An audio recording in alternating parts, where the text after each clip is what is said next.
வைகோ அவர்கள் வந்து இடம் பெறுவாருன்னு எதிர்பார்த்த சமயத்துல வைகோ அவர்கள் இடம் பெறல. இந்த விஷயத்தை எப்படி பார்க்கலாம் நம்ம? அக்ரிமெண்ட் முடிஞ்சது, வைகோ கொடுக்கல. அக்ரிமெண்ட் வந்து லைவ்ல வருது, கமல் கொடுத்தாங்க, அவ்வளவுதான். கமல் அவர்கள் இன்னொரு வைகோவா அப்படின்னு நீங்க முடிவு பண்ணிக்கங்க. இல்ல ஆக்சுவலா வைகோ அவர்கள் வந்து எப்படி பேசுவாரு அப்படிங்கிறது நம்ம எல்லாத்துக்குமே தெரியும். அதே போன்ற ஒரு டெலிவரபிள் வந்துட்டு கமல் அவர்கள் கிட்ட இருக்கும். பல மொழியில பேசுவார், அதுல ஒன்றும் குழப்பம் இல்லை. அது வந்து அவருக்கு தமிழ் தெரியும், ஹிந்தி தெரியும், மலையாளம் தெரியும், இங்கிலீஷ் தெரியும். அது வந்து மல்டி லிங்குவல். அதுல ஒன்று கமலோடைய இன்டெலிஜென்ஸ் நீங்க அதாவது திரும்ப திரும்ப வந்து நம்ம வந்து சிவாஜி கணேசன் எம்ஜிஆரையும் கம்பேர் பண்ணக்கூடாது. இல்ல நான் அவருடைய ஜானர் வேற, இவருடைய ஜானர் வேற. அதுலலாம் எங்களுக்கு எந்த மறுப்புமே கிடையாது. நீங்க சொன்ன எல்லா விஷயத்துலயும் திராவிட சித்தாந்தத்துக்கு எந்த இடத்துலயும் மாற்றம் இல்லாம இருக்கும் கமல்கிட்ட. அவர் வந்து திமுக எம்பி. அதுதான் நான் சொல்ல வரேன். அதுக்கு வந்துட்டு திமுகலே இருந்திருக்கலாமே அப்படின்ற காலையில தோணுச்சு. திமுகவே கட்சியை ஆரம்பிக்கவே இங்க தேவையில்லை. திமுக அப்படின்னு என்னது? அது வந்து மறுமலர்ச்சி திராவிட முன்னேற்றம். அது அங்கதான் போய் சேர்ந்துச்சு, கடைசியில் அங்கதான் வந்துச்சு, அங்கேயே போய் சேர்ந்துருச்சு. நீமா அதுவும் அதே தான், கவலைப்படாதீங்க. அவர் திமுகவுடைய கொள்கையிலிருந்து எந்த கொள்கை முரண்பட்டிருக்காருன்னு சொல்லுங்க. கமலஹாசன் முத நாள்ல சொல்லிட்டு இருக்கு, என் பேட்ல சொன்னார் அதிமுகவே அதிமுகவே சம தூரத்தில் வைப்போம், ரெண்டுமே எதிர்க்கட்சி, ரெண்டு பேரும் ஒரு நாளும் கூட்டணி சேர மாட்டோம்னு சொன்னார். என் பேட்ல சொன்னார், சேலத்தில் பொதுமக்கள் மணியில சொன்னார். அது இன்னைக்கு வரைக்கும் வைரலா போயிட்டு அது இல்லைன்னா ரொம்ப முன்னாடி அது எக்ஸ்போஸ் ஆயிடுச்சு. அவர் வந்து திமுகவோட நீங்க வந்து என்னைக்காவது சந்தர்ப்பம் கிடைச்சா அவர் கேட்டா, சார் திமுக கொள்கைக்கு உங்களுக்கு ஏதாவது ஒரு முரண்பாடு சொல்லுங்கன்னு கேள்வி. அதிமுக கேட்டீங்கன்னா குறைஞ்சபட்சம் கருணாநிதி, ஸ்டாலின், உதயநிதி இவங்களை பிடிக்காதுன்னா சொல்லுவாங்க. புரியுங்களா?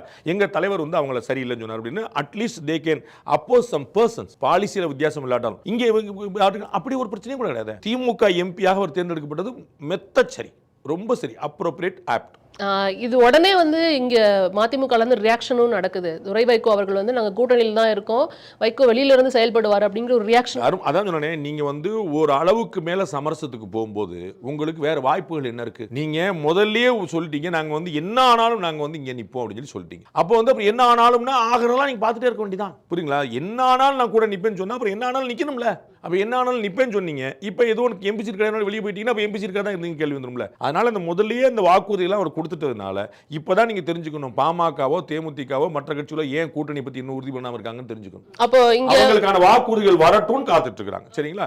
இங்க வந்து வாக்குறுதி இவங்களே கொடுத்துட்டாங்க, அப்ப ஆட்டோமேட்டிக்கா வெளியே நில்லுங்கன்றாங்க, அவ்வளவுதான். இப்ப திமுக வந்து அப்ப தன்னோட கூட்டணி கட்சியில டேக் இட் ஃபார் கிராண்டடா எடுத்துக்கிறாங்களோன்னு தோணுது. நீங்க அப்படி இருந்தா நான் எங்க வந்து கவலைப்படணும்? நீங்களே வந்து என்ற சரணாகதி அடைகிறீங்க, அப்புறம் நான் வந்து உங்களை அடையாதீங்க ஏன் சொல்லணும்? எந்த கட்சி சொல்லும்?